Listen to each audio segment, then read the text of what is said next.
Here's my sample neckline. On the pattern piece at center front, there's a flat bit of neck edge. This is what I want to isolate and knit onto waste yarn. The side neck where the shaping occurs will be knit separately. So first the right and then the left, or vice versa. It depends on the position of your carriage. But because I want to keep this edge flat and straight, I want to stop knitting these needles while I knit the rest of the shoulder. So to do that, and there's a couple options, I'm going to take this off onto waste yarn. The waste yarn is going to work as a stitch holder. So when I hang the neckline back on in a future step, I'll hang live stitches on at this flat portion here. Alternatively, you can bind off, which is a slightly different process than this. So I'm not going to do it here because I'm expecting you to bind off. Sorry, to take it off on waste yarn, but we need to get this on waste yarn no matter what. So I'm going to isolate the center 4 stitches that I need to stay in work so that I can knit waste yarn on top of it. I'm going to pull everyone else out to hold. These can stay in work. And I'm going to set my carriage to hold. I'm not going to break the main yarn. I'm just going to park it on whichever side it happens to be on. Again, following your pattern, everyone's will be different. I'll pick up my waste yarn, and when I knit across, it will ignore all the needles in hold and only pick up those center 4. Okay, so this lighter blue has knit just these 4 stitches. I've got weight right underneath it, and I'm going to continue to knit back 2 inches or so that I can prevent unraveling from happening. If you only knit 2 or 3 rows, when you pick it up, it could unravel and then your stitches will run. Again, this is a stitch holder. It's a temporary kind of opportunity for you to prevent raveling. So I'm going to knit a couple inches. After a while, I'm going to start putting some downward pressure right below it. After a couple times, I'm going to put some manual pressure down on underneath it and really hold these stitches in place because this row is kind of dipping down between these 2 points, that last row of main yarn, and it's wanting to pull these edge stitches up and off. So the weight sometimes isn't enough or isn't isolated enough to hold that. So sometimes a little bit of manual pressure isn't going to hurt anything for sure.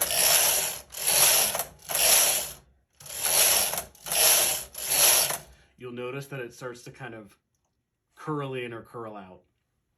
It's fine. Once you've got 2 inches or so, break the waste yarn, remove it from the carriage, and then with a little bit of downward pressure or continue to move your weight up onto the waste yarn, knit across with nothing in the carriage. It'll drop these stitches off. Okay, so now those 4 center stitches, or 6 or 8 or whatever your pattern calls for, aren't going to run. They're held in place by the waste yarn. Obviously, if you pull all the waste yarn and it unravels, then your stitches will start to unravel. But so long as you don't overhandle it, I think you'll be fine.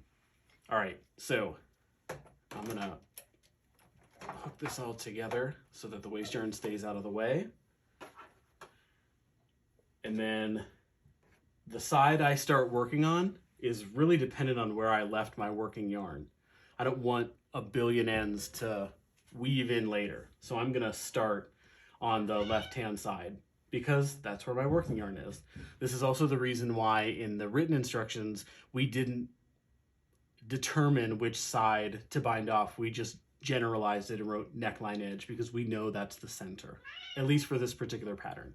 So empties out of work, everybody's still in hold, the carriage is hold, even though there's no yarn. When I come across, nothing happens because the carriage is told to skip or ignore these needles.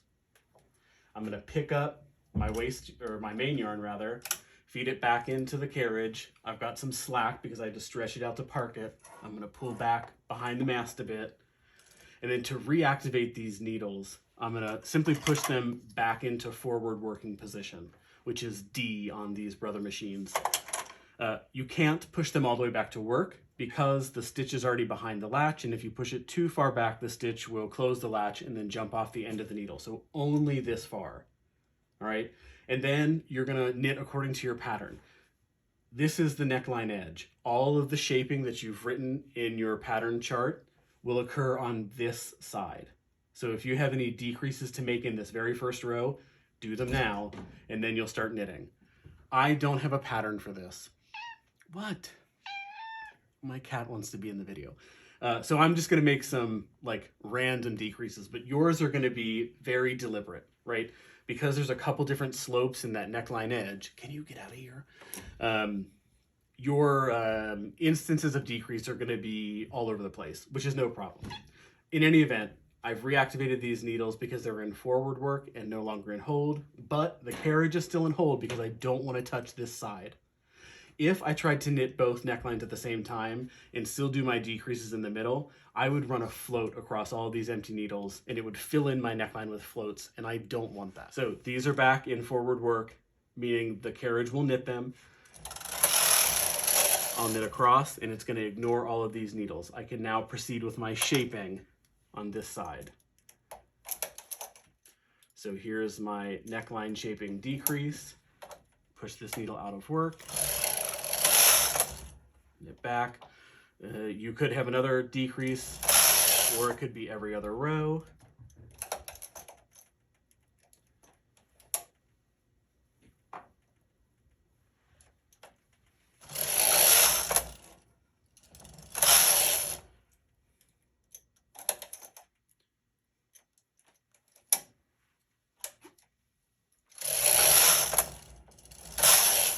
Okay, so let's say that I've made all my decreases and now I'm ready to slope the shoulder. We're going to slope the shoulder by decreasing using the hold method. Because we're holding multiples, I can only hold multiples on the side opposite the carriage. If the working yarn is here, I can only hold on this side. If I were to hold these three and knit across, it will lay a float on top of them, and I don't want that. So as I slope the shoulder, which means the neck edge will continue to knit, but the armhole or the like shoulder tip will stay stationary, I will start to make a slope. I have 2, 4, 6, 8, 10 needles left. I'm gonna do this in groups of 3. I'll have one more than I need at the end to do this slope. Yours is gonna be dictated by the calculations that you make. So you've got a number of stitches in work before the wedge or the slope. Up the side neck will tell you how many rows you've got to knit, and then the numbers left in work divided relatively evenly across the span. So if you've got 12, do groups of 4. If you've got 16, do groups of 4, etc. Will be the quantity that you hold to do the shaping. You're going to have to do the math to figure it out. This is just a demonstration of how it kind of works in practice, right? So I'm ready to start doing the slope. I'm going to hold 3 opposite the carriage. I'm still in hold because I've got the other neckline parked. And I'm going to knit across. Let me move my weights as well. So there's a row here, but it ends there. It doesn't continue. This is still the last row on top. So I haven't knit any more height here, which is how I'm starting to slope the work.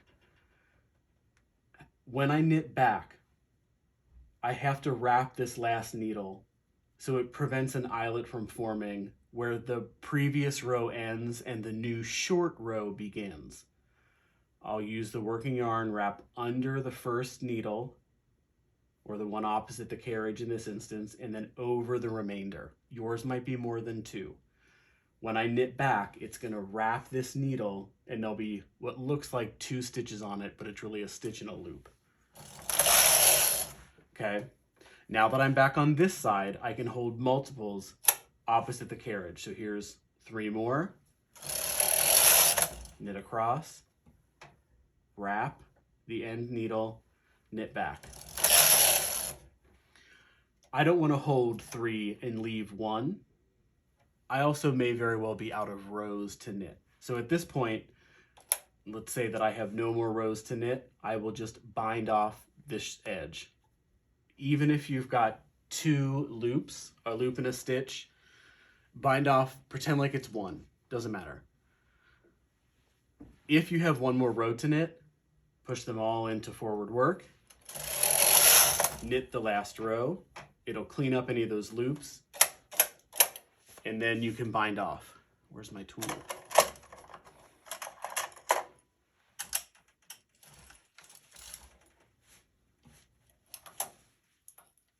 Use any method that involves the gate pegs. You want to keep the shoulder seam here pretty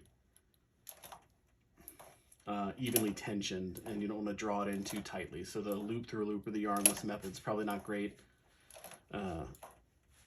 Latch tool or transfer tool gate peg is best.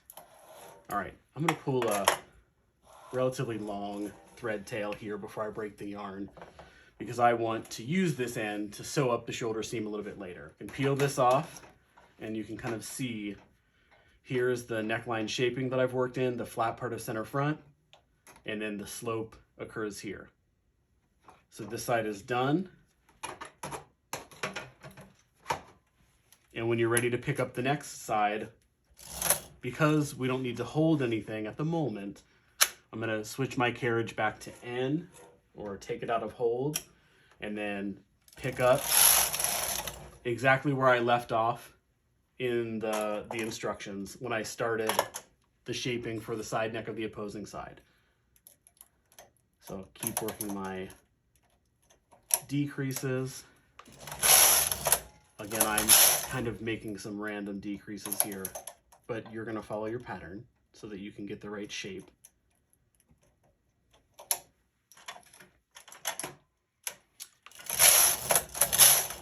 Empties out of work. And then if you've done the math right, you should have the same number of needles in work when you're ready to start doing the shaping. I had 10, 2, 4, 6, 8, 10. All right, so let's say I'm to the point now where I want to do the slope, and now we're working on the other shoulder. So the slope is now on this side. This is low point shoulder. We're knitting to high point shoulder here. So if you imagine that wedge, I need to knit more rows here than I do here to make the slope.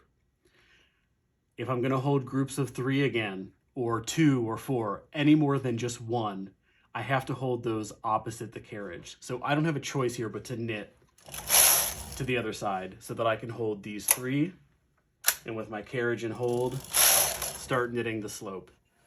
Wrap the edge needle, knit back, hold my next group, knit back, wrap the edge, knit back, and then I'll come off of hold and knit across to clean up the row, or if this was your last row, you'll just bind everything off.